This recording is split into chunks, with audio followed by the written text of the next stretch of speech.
G'day, listeners. This episode is proudly brought to you by our sponsors, supshq.com.au. Use BWB15 at checkout to receive 15% off and direct shipping.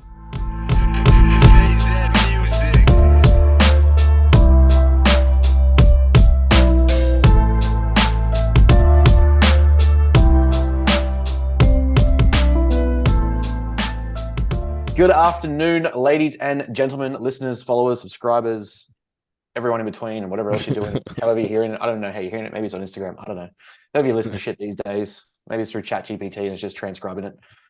Welcome to another episode of your favorite shit-talking podcast with the odds and ends of education when I decided to put the question box up. Yeah, we forgot again. Fucking useless. Joined here by my co-host, as usual, Aaron Scafafinator. How are you doing, sir? Yeah, good. Tired, as always, but good.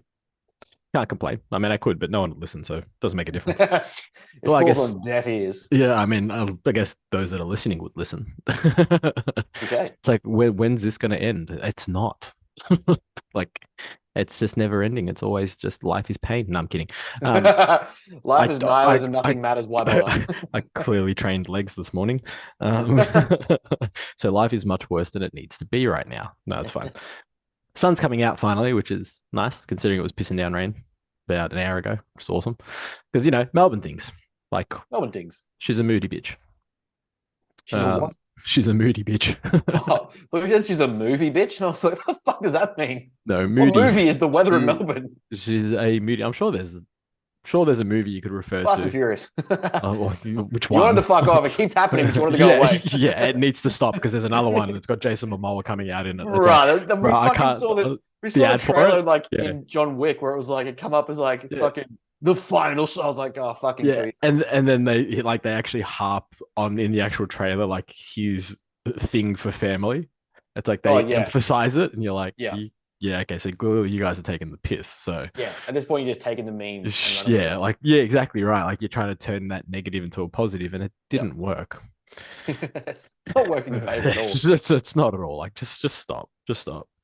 But no, life's good, man. Can't complain. At my all-time lowest body weight, which is nice. I mean, Yeah. besides the day you were born up until about the age of 18 or 20. Nah, not even then. I was born heavy as fuck, bro. I came out anabolic as fuck. I'm actually in the Guinness World Records for being the heaviest baby ever. That was recorded. drinking just straight anabolism before I came out. Just protein shakes and Yeah. creatine. Nah, which is always nice. I can't complain. I actually don't feel that bad. Which Was that the plan with JoJo? I don't think he even knows what he's doing. I think he's just like, fuck it, we'll get as lean as possible until we decide to stop getting lean. I'm like, yeah, that was 3 weeks ago, bro. Like, Come on, motherfucker. I'm leaner than what I was last growth phase. So I'm kind of like, well, surely growing soon. I'm pretty sure I got a refeed this weekend though, so that should be all right. That's about it. Can't really complain. Haven't Nice. really played much golf this week, which has been shit. But playing on the weekend. We've lost played half last an hour of talking content 'cause you didn't play any golf. No, I took Dad. I took the old man down to the golf course and gave him one of my wedges to just sort of when he's 50 meters out, just chip on and he can do some putting and play around. But Are you saying you let your dad play with your shaft? I did. It's not for the Nice. Uh. first time. Yeah, I don't get that anymore. Yeah, because you don't have a dad. Well, I was gonna say you don't have a dad. So people are gonna listen to this and be like, these guys are fucked. It's like I'm allowed to joke about it because he does. Exactly. Once you catch on to that, it makes it so much easier. He gives me consent. Yeah. It's just annoying because I don't have many friends, so eventually it wears out. I've got to find new people to like make it awkward for. Just start posting like weird memes on social media so people think that you have like But mad I would problems. do. Yeah, I know, that's what I'm saying. Like, yeah, people start like they were posting the whole neurodivergence memes and shit, and then people were sort of self-diagnosing ADD and ADHD based on memes. Yeah. So just do that and just post like mad dad issues.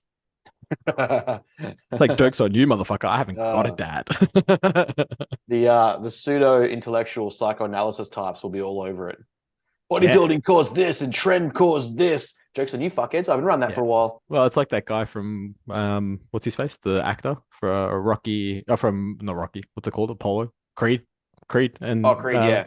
yeah, and the other one from Ant-Man, the same dude. Oh yeah, Jonathan Majors. Jonathan Majors. I can never remember his Yeah. name.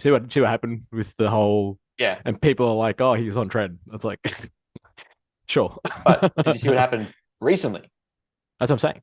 They can't. No, I mean, as in like, so she's come back and fully retracted everything. Oh no, I haven't seen that part. I only saw Yeah. the other one the other day. I just started laughing because then I saw a few people like in social media that think that they know Yeah. something about testosterone and anabolics start posting saying, He "Oh was an look, asshole to work with, and he was shit to yeah," work and with the whole he's time. He was yeah. abusive to everyone. Of course he was. Mm. I think jump on the old bandwagon. Yeah, of course it was because he was on trend apparently. Yeah. I'm sure there wasn't like 20 hours fucking on set per day and fucking wasn't getting fed properly and all that sort of shit. But no, it's definitely because of Tren.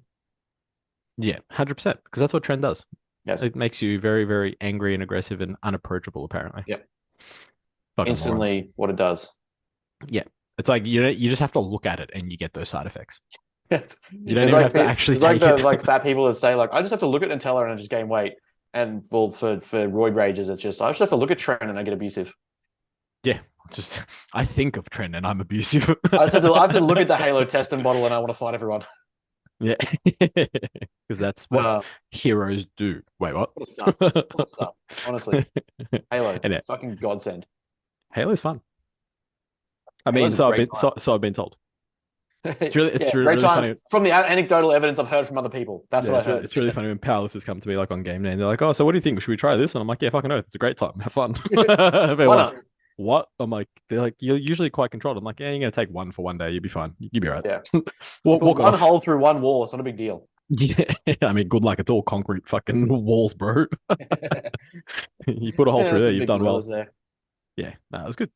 How's Queensland? Boring. Same shit. At least you Yeah. guys get good weather.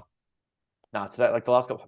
It's weird because I'm like we're about to release like a winter range for like hoodies and like we're gonna go into like a big thing of like stoic and like very matter aligned like quote shirts and quote hoodies and stuff for winter. Very, But very like toxic of you.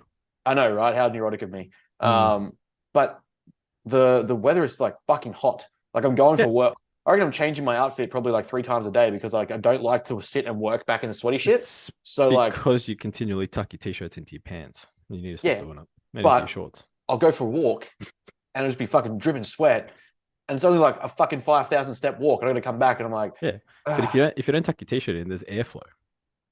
yeah, but it's still muggy. Regardless, there's still airflow. You're not presenting any counter argument to the fact that it's still muggy. No, I just want people to know that you tuck your t-shirt into your pants or your shorts. Yeah, me and Jace talked about it on the podcast, so that was actually pretty funny. Oh, I yeah, rocked that's up. right. We got to. So for those who don't know, we had a day on Friday with the STC boys. They were up in Brizzy. It was actually pretty good fun. We got there at like fuck me. The boys like they love a chat. So we got there at I reckon 9:35 or 9:40. Podcasted from 10 till about 12.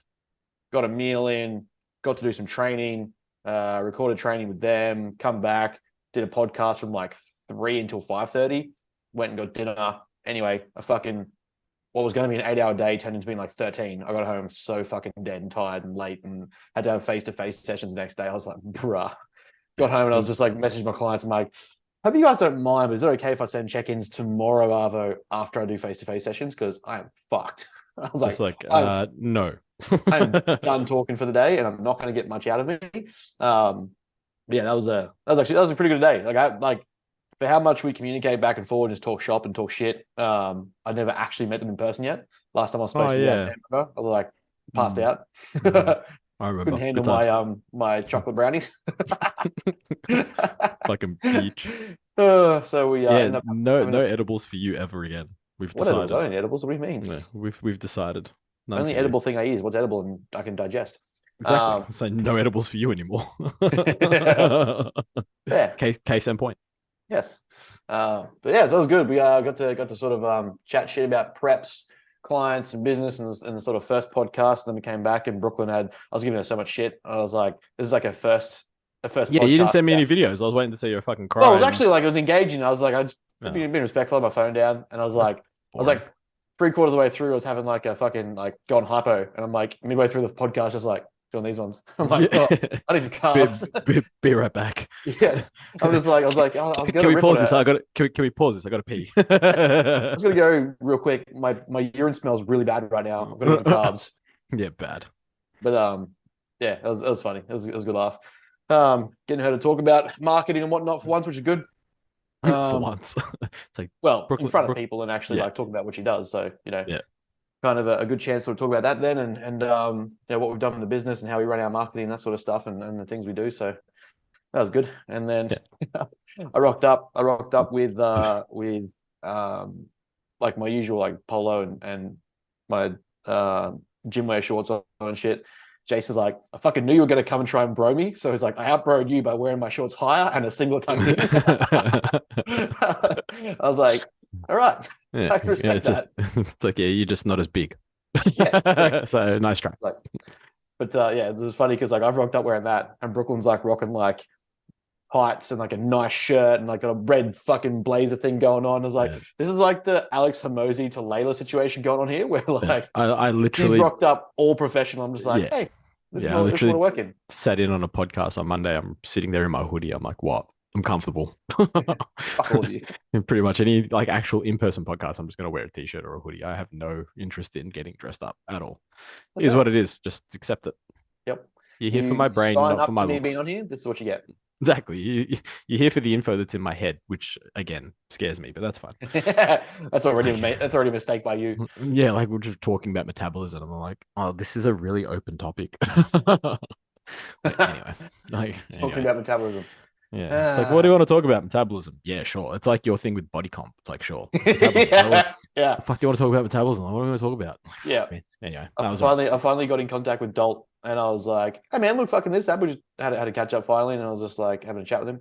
I was like, yeah, going to this thing in August and moving mountains to try and make this happen, get the passport and stuff sorted so we can get over there, blah blah. And he's like, oh, what's it on? What do they got you presented on? What are you going to talk on? I was like, body comp. He's like, oh yeah, like what are you going to talk about? I was like, exactly. Yeah. Exactly. I'm just going to type into Google body composition and see what comes up, and that's what I'm going to talk on.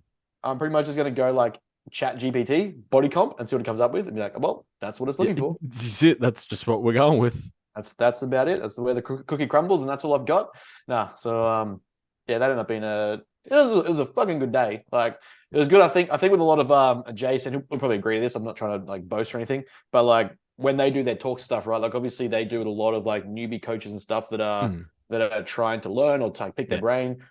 Me and Jason, the training session, like Benny was off doing his thing. Brooklyn was doing a lot more of her stuff because she's obviously got prep and her training program.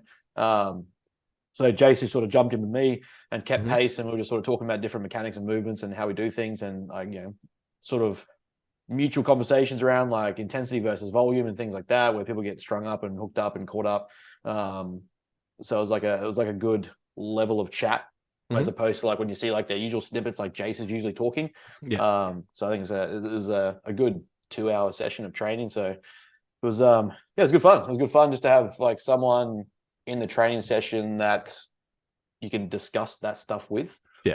Like it wasn't like the point of the session, like we fucking sent it, but it was just it was a good training session. So it was nice to have someone in there that's like, at that level where you're not feeling like I've got to simplify it down or whatever. It's just like, just fucking chatting. It's good stuff. Just talking shop.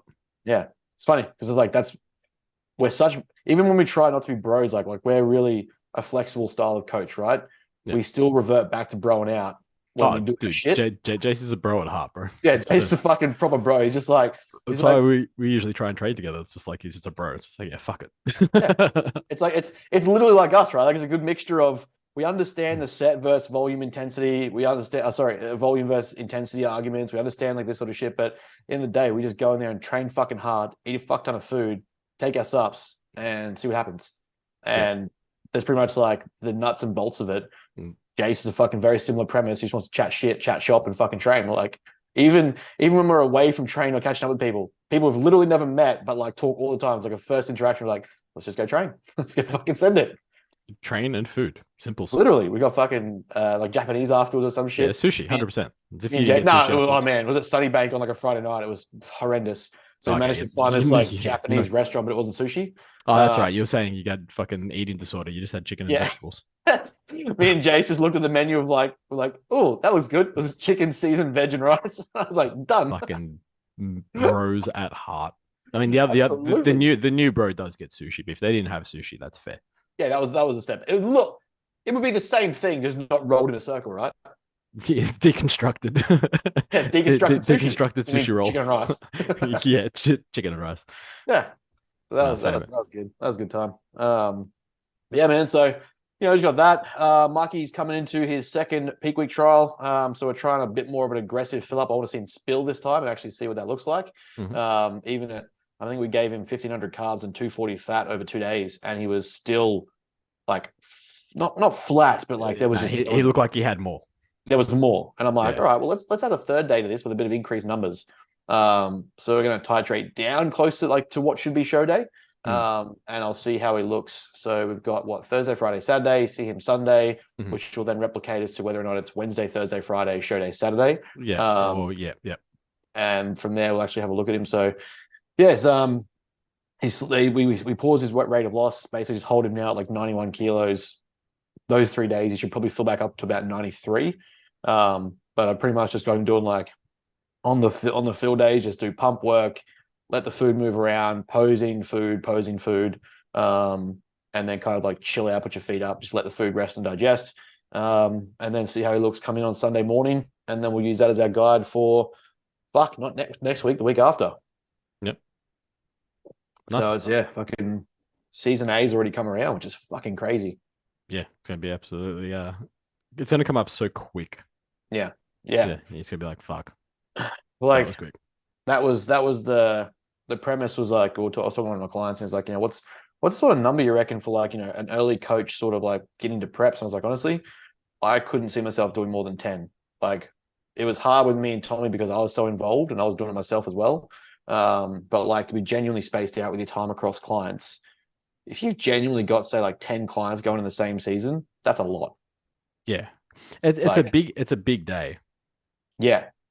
Yeah, like, it's dealing especially when you look, say, across ICN, NBA, IFBB, like you end up with interjecting weekends where it's like, okay, the next 3 weeks I can't even do face-to-face sessions. I can't do this because this is happening. I've got to be here. It's literally powerlifting comps, man. It's what happens. Yeah. I have weekends. It's like I've got that next month. I've got to come up Brisbane. Well, I've got to come to Mackay for comp, but then the following weekend is literally another comp down here. Yeah. So it's like, it's just how it is sometimes. But because it's seasonal, right? So it's like, yeah, exactly right. Yeah, you're going to have this for a patch of time, once, maybe twice a year if you're doing both seasons. Like you get over it. It's just, it is in the moment though, it can be debilitating because it's just like, it requires so much energy. It's just like, though I'm going to say bodybuilding comps don't require much. Like, no, for more so, I think with doing both, comps, I'm like, bodybuilding is fucking great. I just sit there and eat lollies all day. Yeah. I think more so it's the week of and getting everyone out of their own heads. Yeah. The lead up is probably more important than the actual comp day itself in terms of being a coach and sort of dealing with it. Because as long as you tick off, what needs to be ticked off on the day, like making sure, tan's good, you got some food. Yeah, exactly right. Timing your food, keeping on top of the look. Like it's pretty straightforward. It's like step by step almost. Yeah. But yeah, you're right. The lead up to like in peak week is probably way more important, I think, than comp day from a coach's perspective. Absolutely, yeah. When am I starting the food? Sodium per meal, fucking carbs and then per meal, if there's any hiccups in between, like digestion issues and stuff like that, it's like, okay, well, we can eliminate them with doing this, and that I agree with. Exactly. So yeah, we got that, and then I've got one of my mentor girls who's doing wellness in the IFBB. She'll be there as well, so she's asked for a bit more like not hands-on help, like her coach and everything's going to be there, so they're fine with that, but more so like supplementation with her look and things like, do we need to change much? Is this too much? And like, just pull back. I'm like, if you're feeling like the thing people tend to slip, right? And I've been at this person before. I'm like, give me more is better. If what you are doing is presenting the result and look you want, why are you changing? Like, why why fix it? Why are we modifying? Exactly. So, we're running basics, like, we've talked about it, like lower doses of VAR for specific reasons, like not just sending it straight to 20, 30, 40 megs per day, but like running a controlled dose of VAR close into the show, like lipolytics, some metformin, some basic sleep agents. Fucking chill out. That's it. If that is producing fullness, your conditions have been this way before, your refeeds are the highest they've ever been, supplementation wise, you're perfect. You're in exactly the right spot. She noticed some reflux issues, so I was like, all right, cool. So if we note that as food goes up, you get a bit of reflux or like some acid reflux come from supplementation. Well, like what are we looking at digestively? Like, what are we doing there? So, you can get things like I used peppermint tablets because it just cool the fuck out of your throat. Ease that off. You can just get digestive enzyme like betaine and start that earlier than peak week so that your body's digesting food more efficiently. All those things just aren't going to cause refluxive issues. So then the food goes in, you feel fine. just little things like that, like being aware instead of trying to bring in last minute supplementation. If we're aware of the acute response you get ahead of time, sweet. We can just know come to peak week, just have some fucking Gaviscon, have some fucking peppermint tablets, have some betaine or something like that ready to go across the week so that the food goes in, you digest it fine, there's no hiccups, there's no preventing food from staying down, good to go. Yeah. So be good to see her up there and kind of just get that feedback on a look and how she felt. But yeah, so that's all kind of happening now. Just those last minute, like typical sort of like coming close to comp show feedback points and stuff. Clients are, I'm noticing a bit more snappy or tired and yada yada. It's like, yep, that will happen. This is we prepare for this. Like the joys of, and again, this is that stuff where being in the this is where we limit our communication now. Nah. I'm gonna walk away from here. This is where we don't talk anymore. But yeah, that's like, that's that stuff where being in the trenches with it all, you can kind of understand. You get to be a bit more empathetic around it. Like, look, I understand this level of aggression or this aggressive level of cutting, this point of condition, the body's desire for food, all these things. We get that. Let's mitigate it with X, Y, Z. Sometimes you're just going to have to accept there's going to be those things. Let's go for some walks, freshen your head up, clear your head. You're not snapping at your partner. You're not doing X, Y, Z. You're not being like aggressive or tired or yada, yada. Just do you be out of the space, fucking whatever. Mm-hmm. So yeah, it's been good. Really getting a good hands-on observation with another prep client going through another season, just sort of building that confidence as a coach more and more. Like each time I see him, like I see him in person, I just laugh. I'm like, we did this. Like, what the fuck? Yeah. I mean, it's always a good feeling when they get to, like, even when they're just in condition or when they're just the best that they've been, regardless of where they end up, it's like, hey, this is pretty sick. Well, like there's no greater feedback from like say Michael than this is beyond any level of condition I've ever had, and we still had like 4 weeks to go and to play around with fullness and looks and appearances and like how we're gonna like do we glute chase, do we fullness chase, do we just hold him here where he is because the rest of his body's fucking peeled? What does he look like shaved? What does he look like tan? Like you're seeing your condition. Like we're at the World Gym and he's like his condition was like outshining everyone at the posing workshop. And it was in like the worst lighting imaginable. Which is what you want. Yeah, exactly right. So I'm like, if this is what you look like with bad lighting, no tan and not shaved, fuck, bro. Like, we're good. Like we haven't pumped up. We haven't fucking carb loaded for this. You're still flat. It's sweet. This is a good sign. So and that's the balance, right? Condition for fullness. Yeah. Like, how conditioned do you want to come in versus how full do you want to be? Because it's very hard to have both. Like, yeah, I mean, it gets to that point, right, where your recovery just gets away from you. You just can't fill back up. Well, yeah, between that and then sort of just simply getting full, like the process of getting full is going to pull water in. So it's like pulling water in is obviously going to have that less of a dry look. So it's like need to be absolutely inside out peeled to then fill. And when you fill, you should still look like inside out peeled, right? Yes. Yeah. Which is the plan. So, no crazy tweaks or adjustments for him. Just fucking, what do we got? We've got a 3-day load strategy and see how it goes top down. So I think it's like 950, 750, 550, and then 1 to 2 meals before he comes to posing and pumping up on the Sunday. So kind of replicate as much show day as possible and go from there. Yeah, completely fair. I like it. So all the fun shit really is what's going on. And yeah, so I've got what have I got there? No, I said uni. I said, hey, we got fucking had a bro moment with a lecturer. I was like, he was talking about ratios. He's like, so it's really good because he'll make you stop as he explains a new point and be like, all right, I want you to explain in your own words what you think this terminology means and how you might use it.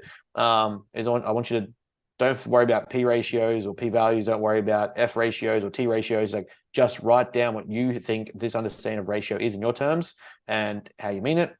I wrote down my version. I was like, ratio is just basically, in the example I gave was like the ratio of my carbohydrate volume to my protein volume on the meal. He looks at me and goes, you wrote macros, didn't you? I was like, fuck you. Yes. Yes. Have you seen the diagram on MyFitnessPal? It gives it for me. Exactly right. I was like, I just copied and pasted today's card. Yeah, it's literally suffer. Yeah. Joke's on you, motherfucker. You fucked up by making this too understandable. You make this relatable and I make it work. Win-win. Yeah. And we had a fucking we started introducing like ANOVAs and like multiple variables to fucking study and break down. I was like, whoa, sick. Yeah, And good I'm old like, statistics.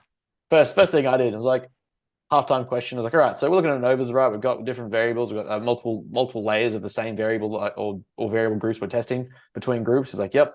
I'm like, so if I was to be testing carbohydrate load on performance of a squat or load performance, that was the DV, and the IV was the carbohydrates. Now, if I just did high-low carbs, that would be between groups on the t-test. So it's two-factor groups. I was like, but if we go 100 carbs, 200 carbs, 300 carbs, high, medium, carbs. high, medium. He's like, I'm like, that all of a sudden starts becoming multi-variables of the same IV, multiple levels, sorry, and between groups of the same IV.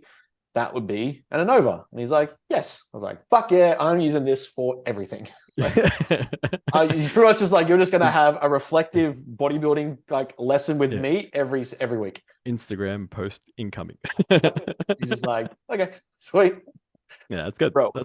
Obviously, you make it relatable. It's much easier to retain information, right? Exactly. Exactly. Because if you're using standard study techniques to remember statistics, fuck you. Oh yeah, no, good luck. There's only a select few that can do that. Yeah, that's some proper Rain Man shit. Yeah. Bro, you're special and probably on my spectrum. Yeah, you're either doing that or you just have really good recall. So like you're reading the text like the night before your exam and then going into your Or it's just intuitive knowledge, you just intuitively understand statistics. Yeah, cool. Show me that person and I'll show you a line. I can just intuitively dissect and break down a t-test and an F score and a P score. Yeah. Okay, how many years you spend studying stats? Oh, 5 years. Oh, okay, it's intuitive. Yeah. It's like I actually have a PhD in statistics. I just intuitively know how to break it apart, though. Oh, okay. Yeah, I mean, of course you do. Fucking moron. Why not? Anyway. But yeah, as you can see, there's also like a nice little scenery change in the background. Are they just like your Jordans for the day, or was that what's going on? Your dunks for the day in the background? It's like it's just gonna change each time. Oh yeah, it should be that. Hey, that'd be good. Yeah, just each podcast episode they just change. Done. Just see what color comes out next and see if anyone notices. That entire wall is basically just me and your personality. It's fucking books. Can't play basketball. Isn't Spider-Man. Shoots white stuff on my body. I do want a big shield, but I don't have one. I do have Thor's hammer though, so Oh yeah, true. You do. But basically, that wall is just me as a person. So we thought, you know what? We don't have a backdrop yet. Let's and the whiteboard in the corner because you're a whiteboard. And the whiteboard in the corner because it's just me drawing stick figures all day and like just art. Penises, veiny penises. So yes. Bad. How's business? How's the strength zone? How's work? Yeah, everything's all good. Busy. Everything's just flowing. Can't complain.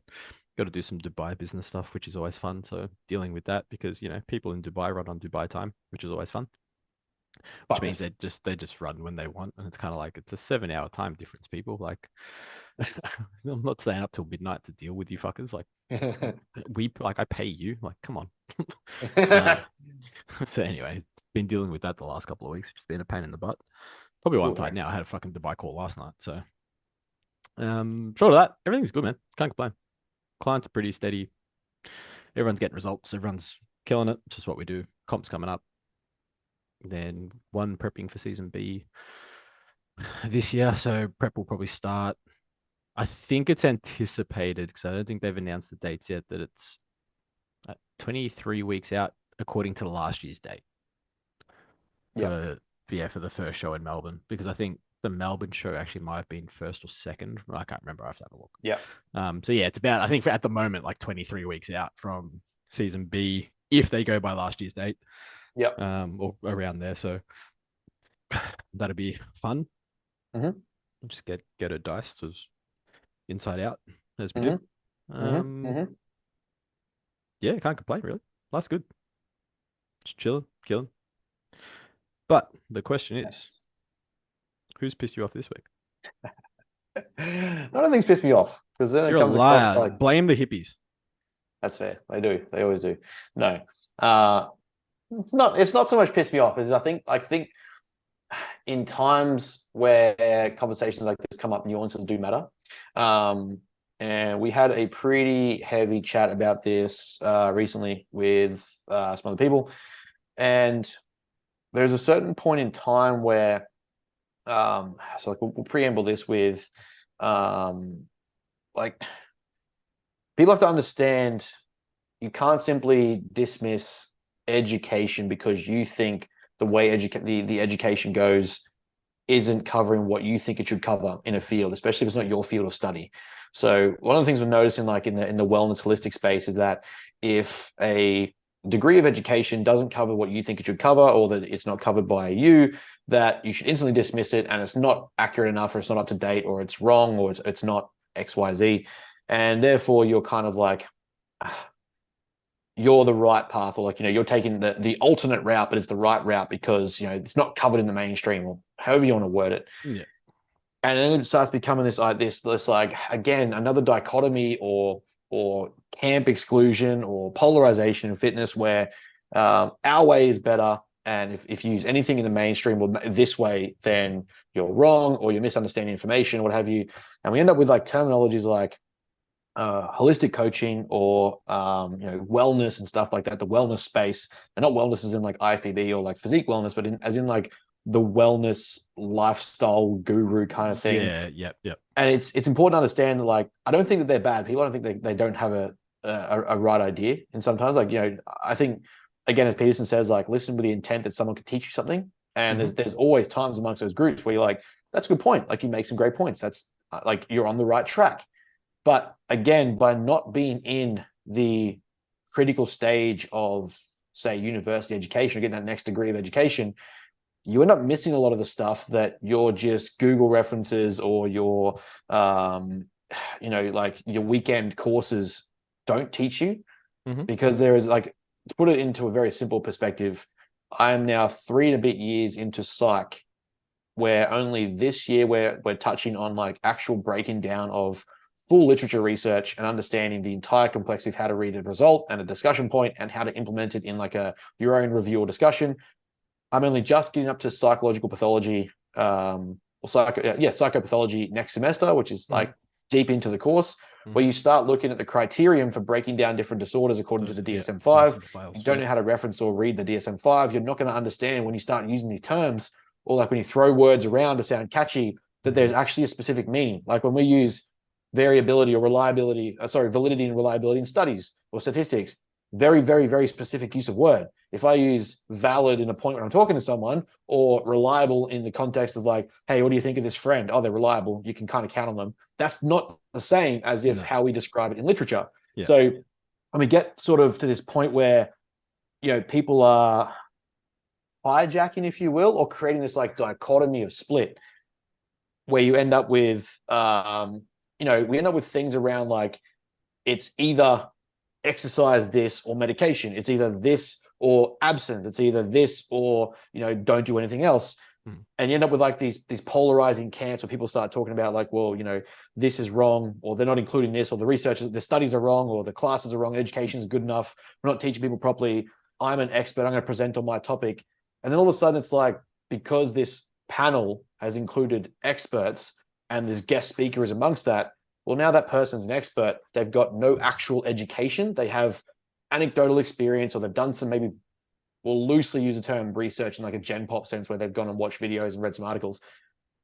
And you start getting to a point where like the wrong people are being looked to as experts or as advice givers. Yeah. Some of it, like I said, some of it can be right. Some of it can be well-intending. Some of it can be like absolutely considered. And then some of it can end up being contradicting. It can be dangerous. It can be polarizing. It can be damaging. Like if we look at, say, we go with the medication route for like psychopathology, psychotherapy, and psychopharmacology, it's this weird idea that big doctor and big chemistry and big pharma and stuff are like trying to kill you because they prescribe certain medications, or because they give you certain recommendations, or we're going to try this drug or use this. And it's like, oh, well, but what about all these other things that I should be doing as well? It's like, hold the phone.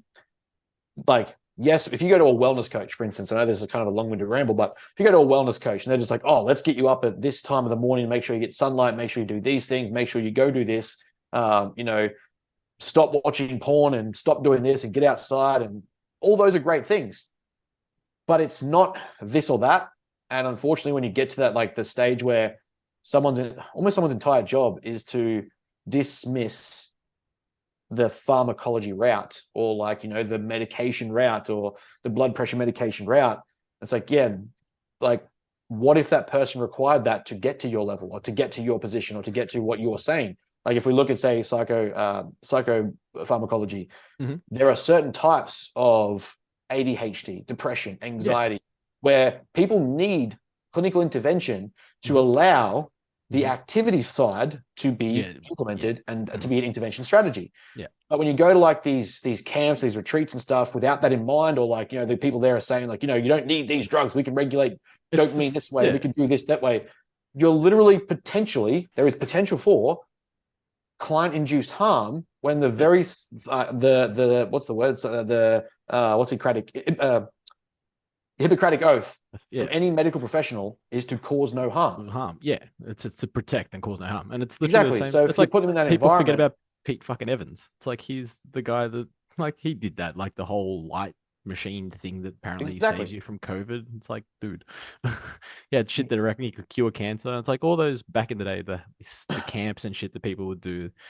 Like, oh, you don't need to take medicine. You just need to eat this, this, and this, and your cancer will fucking disappear. It's like, sure. You know what I mean? Taking it away from like the psychoanalytical stuff, or just the psychology side, and literally just applying it to something that people will probably, you know, grasp and understand more. It's like everyone sort of knows something about cancer, and everyone knows that it's kind of fucking serious. And probably not getting chemotherapy if you're like in stage 4 is probably, or stage 3 even, is probably a really fucking bad idea. Like, I'm just gonna go sit on the beach and stare out at the water because that will cure my cancer. Probably not. And that to me is like where you start to, because then it becomes like, well, I'm an alternative or holistic type of this coach. And so you end up with these cool, like, catchy titles, and like, oh, well, I mustn't want to go near the mainstream guys because they just stick to what's taught in the classes. They don't know all this different stuff. It's like, no. If there's legitimate evidence to it and we've understood it, it will be in the same evidence that we're teaching or being taught. So like, you look at us, for instance, we don't just simply prescribe you a program and a meal plan or macros and say, see you later. We're looking at, okay, so why is your sleep down? How does that impact your stress? Or why is your stress impacting your sleep? What's your anxiety levels like? Like in conjunction to what your environment is, what's causing that anxiety? You know, what medications around this are you taking that might interact with these things? What medications should you be taking to interact with these things? All this stuff that, you know, even things like, you know, if we look at, say, PrEP as an example, what's your relationship like? Can it sustain the PrEP? Are you being too much of a dick to your partner? Are you being too aggressive? You don't recognize you're doing certain things. Do you need space from each other? That is where true holistic coaching, if you will, starts to stack up and matter. But we're still prescribing or suggesting the same things that work, which is like, you know, understanding, tracking your volume, tracking your food, being aware of your macronutrients, at least working on targets of calories, you know, adequately getting to 7 to 8 hours sleep. Here's your training program with progression metrics, and we're looking for RPE and RAR. The basics or the building blocks of programming, of coaching, is still there, but we're also including the fact that we're like, okay, we know that in the coaching realm, optimizing your lifestyle around your goal matters. So it's like people want, not so much people, I guess these particular type of people think that they found the answer that's not rooted in research or has been researched. It's kind of like the next best thing, or the thing that nobody knows about, so they're trying to have their claim to fame almost. And it's like, well, we know from a, you know, science perspective that research is obviously very far behind on a lot of things when it comes to this sort of stuff, especially in, you know, health recovery and all that sort of stuff. But if we have research on certain things or certain practices that we know that benefit, and, you know, it's almost unequivocal, well, it's like, we'll go with what the research says. Not to say that what you're doing that's not backed by research may be wrong. It's just that, why not go with the sure thing versus the thing that we're not very sure about? So, and that's where I think a lot of people break down. It's kind of like, you know, we're sort of talking off camera, like about Wim Hof and all that sort of stuff. And it's like, yeah, we know that breathing is hugely important, especially in regulating, you know, your central nervous system and all that sort of stuff. But we've known this for hundreds of years because the monks do it and they slow Yep. their heart rate down to literally almost 1 beat per minute. like, Mhm. like so we know, you know what I mean? So it's like, well, why try do something that's not backed or hasn't been done before? Like, what are you Mhm. doing? Like, I don't Yeah. understand. That's what a lot of these people seem to do and take this approach where it's like, oh no, do it our way because our way works and no one else is doing it. It's kind of like, yeah, no one else is probably doing it because it's not a thing. Yeah. Or it's already exists in some way and it's being Yeah. done. Yeah, Like, and it's probably been proven wrong. yeah. Yeah. Or like if we look at the hierarchy of importance, it's not that your thing is like game changing. It's just that in comparison to say, if we're looking at someone trying to change behaviors or change habits, I'm looking at the least amount of work for the most amount of return to build Yeah. momentum and get a result, build self-efficacy, get competence, have them feel related to me, to other people like them, to get a result, which in turn is going to build motivation to keep them going. So if I'm like, hey, you know what? You've got to be pointing north at 5 a.m. with your butthole in the sun, and that's going to help you get out of bed. Or I could say, hey, how about you wake up, have a coffee, go for a quick walk around the block, get yourself going, get some sunlight in the meantime, and don't take your phone with you. It should take you about half an hour. Can you fit Yeah. that in? Well, I can do probably 20 minutes because I've got the kids, and I go, okay, great. We're finding a compromise here. You're included in the process. You're going to feel good about it. Up you get, off you go. Now, nothing else matters in that 20 minutes. I don't want you fucking worrying about XYZ. I don't want your phone so you can scroll Instagram. Just be present, be around, be alert, be happy, get a coffee, fucking stroll, don't rush, come back home. Then you deal with your problems and the kids, blah, blah. Can you do that? Yes. Okay, cool. We've got a very low impact, low intensity response for a pretty large yield of result, which is you getting up at the same time every morning, getting some form of cardio in, you're having some coffee. So it's going to get you going. You're going to feel alert. You're going to increase your alertness and awareness across the day. You've got a decent hit of cortisol. Your body is responding quite nicely. It's a good thing to do. Great. That's a pretty low cost entry for a pretty large return on investment. Now we go, what's the next thing we can build? Like all this stuff, it works in its place, but it's like when it becomes polarized or becomes like these camps or these you know, these holistic sort of like titled coaches, if you will, they oversell it and overpromise what it does, and then kind of create this agonist or antagonist against, say, what we do. And it's like, oh, but like tracking your calories isn't the answer. That's like we're looking at the wrong thing, and you got to worry more about this and this. It's like it's not a mutual exclusion here. It's not a separation. It's not any like a lot of these things that you're talking about should be in conjunction with, not opposed to or against. Mhm. If you're a true holistic coach, a holistic Taking practitioner, if a you will, yeah, yeah, yeah. it will be included because you are holistically covering everything in what you do, which is Ugh, man, yeah. exercise, nutrition, sleep, Well, your it's like psychological it's state. it's in the word whole. Yes, it literally Like is. everything, Occam's all razor is usually the solution. yeah, all yeah, all encompassing people. Yes, we don't need to overcomplicate it and like, No.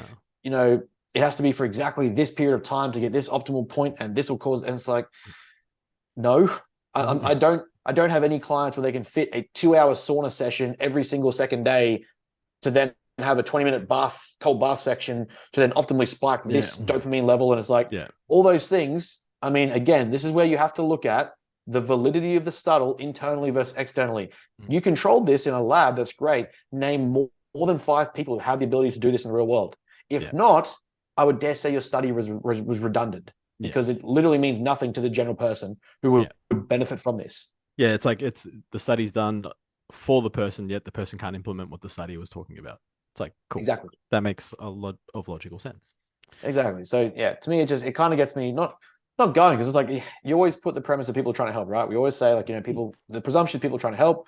Yeah. The thing to me is though, in missing the point of trying to help, that you end up creating dichotomies or risk of harm or like limitations to entry. You start creating camps or polarizations. We start getting issues and people stop listening to actual experts.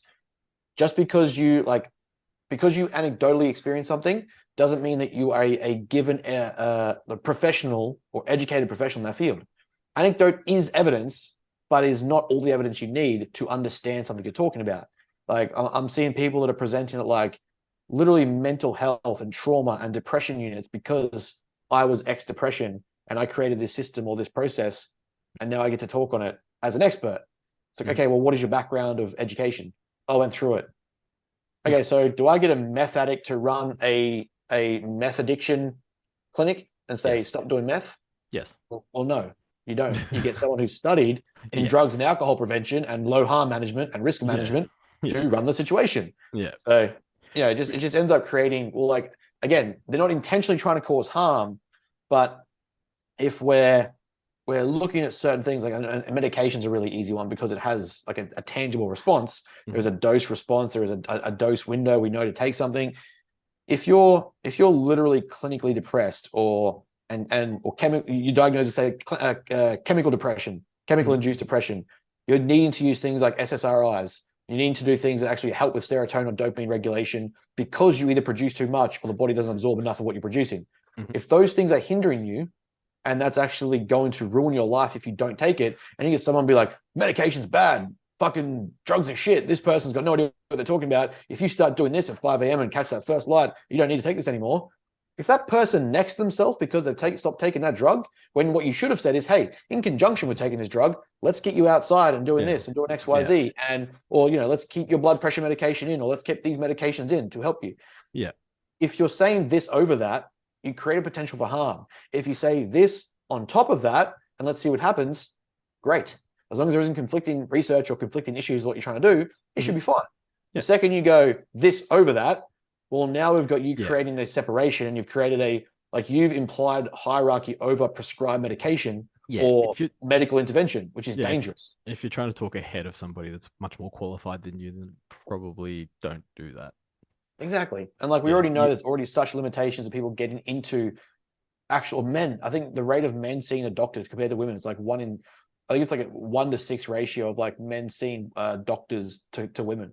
So if like you're in like the men's space and stuff like that, you start saying these things and you're getting people not even going to the doctors because like, well, this nutrient can cure this, or, doing these activities is more important than drug use. And it's like, yeah, but no, let's get them both together and go, hey, can we do this with this? That's it. We want to work with, not against, which would be holistic coaching, right? Like that would be it. I'm including in your strategies, into your interventions, into your protocols, the medication you're taking. I'm not saying don't take it. I'm suggesting on top of that, we build these habits so that should the medication stop, you have a system of habits and tools already in place to optimize it. It's like when we teach overweight people about behavior change and food change, when they take the things like your Duromine, and we know for a fact that when people just take it and don't do any changes, it comes back.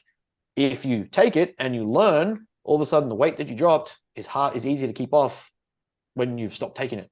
So, just one of those things where, again, it's just like the fitness industry or just health in general likes to be polarized and dichotomized and fucking mutually exclusive, and because everyone needs their selling point or their ticket and their fucking golden ticket to success. And it's like, most of the successful coaches I know read the data, read the evidence, and modify based on the client, because most of the data is pretty shit.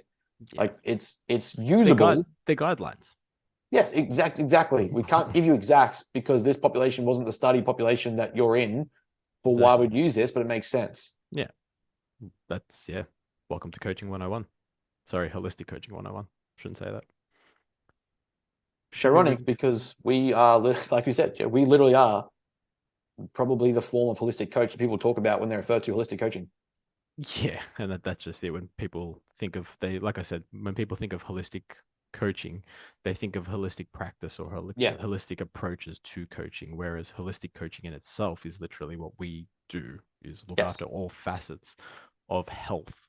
So, both like being training, nutrition, and social. I guess we could put the rest of it down to. That's probably the easiest way to bracket it. But anyway, let's move into some questions, shall we? Done deal. Is there any benefit to reducing your steps during the off season? Well, yeah, I mean, you're reducing your total output, so you don't need as much food to grow. Yeah, I mean, like, is there a benefit? Sure, but is that benefit, like, you got to do the cost to benefit ratio, right? Because what's I guess the cost of reducing steps, especially in an off season providing the off season, we assume that the off season is being a growth phase. Yeah. Putting more stress on the body, more stress on the heart. We would want a more efficient heart. So if you were to reduce your steps, but let's say you got cardio in, maybe viable. Because reducing output would allow you to grow, or I guess put on body weight, not necessarily grow, but put on body weight potentially a little bit faster with less food or less energy intake. So again, it's just whether it's at the cost of heart health, and that's not usually something I'm really willing to Yeah. compromise. Yeah. Yeah, I don't see the benefit of reducing heart health, to be honest. Yeah, like generally, if you just get a comfortable route of walking to, it's just good. Like just the mental and psychological benefits alone that come with it if you're outside and getting steps and stuff like that. It's profoundly important. So it kind of just mean to me, it's like just get the 12, get the 10. You know, if you're someone who works in an office, just get the 8. Just get above 7 or something like that, where you get the mental benefits, the health benefits. It's just good for you. Yeah, exactly. Are you fans of carb cycling? It depends how you approach it. Like if we're looking at say like I've got some girls and stuff where I know they socialize on the weekend, so I cycle their carbs and increase their calories from like a lower food during the week, but it's still enough to train, and then I'll increase their carbs on the weekend because I know they like to go out, and that allows them to include a drink or fucking go out for I don't know a bacon and egg brekkie or whatever the fuck avocado on toast, whatever white girls want to have, and that kind of like allows them to have that room. I don't see all that much benefit when I look at like people saying like I want high leg day carbs. I'm like, I get it if that's what you prefer. If you find that more better, if your hunger is through the roof on leg days, sweet. You can go like and add an extra 500 or fucking whatever calories on your leg days and take the away from the other days. But do I see that creating a more anabolic environment? Not really. Just fucking eat your food, train, sleep, do the same shit. Because like, what do we? Would it not make more sense? Like, if we're going to do a carb cycling, would it not make more sense the days before your heavy days to get the food in so that you are loaded for the day you're trying to train hard, as opposed to eating back the food after you've trained hard?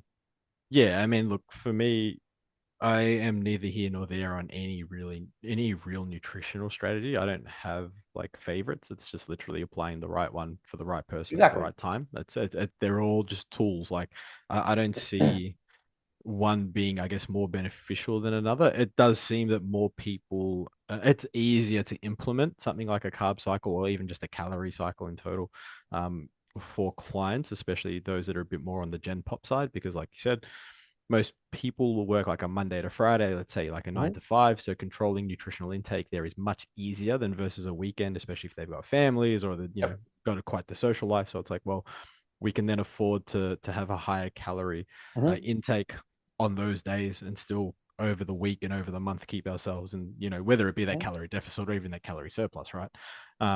Depending on their goal. So I'm neither here nor there, but carb cycling, it's interesting. It seems to have a better adherence rate for most people, which is probably its biggest win, because you do, I guess, get to look forward to a higher calorie day or couple of days, especially if you're in a diet.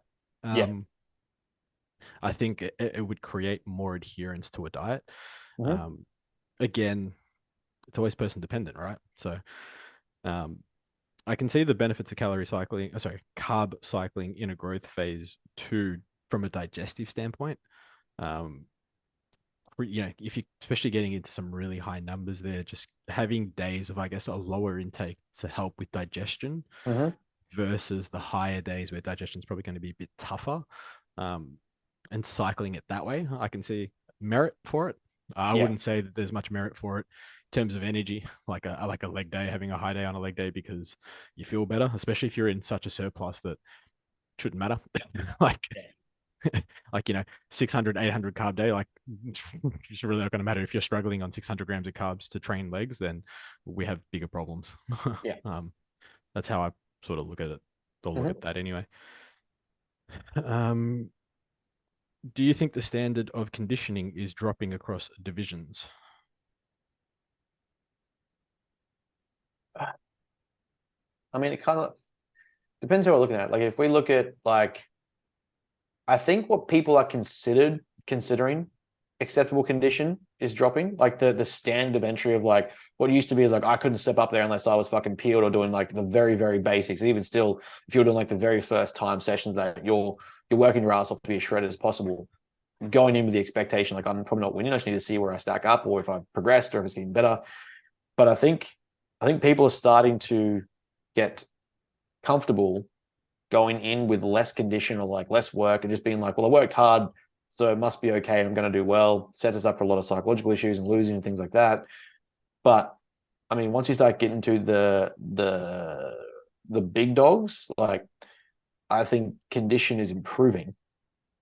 It's just that a lot like there's no separation or limitation of entry, right? So it's not like we have kind of like rugby league, you have like an A grade, B grade, D grade, C grade. So it's kind of like even at that level, it's separate. Regardless of what age group or like level of play, there's still those separations of division. Whereas for us, it's like you can be 2 weeks into your training career as a person, you can be 6 months in your training career, you can be fucking brand new, you could be a veteran. You're all going into the same category. And if you've won, you can't do novice or first timers, fair enough. But once you get into like your open brackets, that you're up against everyone. So I think at the extremes, people are getting more conditioned. But I think at the other end, though, people are becoming not too confident, but almost confident in their look. And someone hasn't told them, like, look, you're still fat or you're still under conditioned. And so they're getting up there. And it's like on the average, if we look at the fucking mean bell curve, like you've got both extremities where it's like the shredded are getting shredded, but yeah, because it's so accessible now to everyone wants to do it and they think they're lean. And it's like you really don't realize until you're up there just how far away from the top end you are from conditioning. And that was myself included.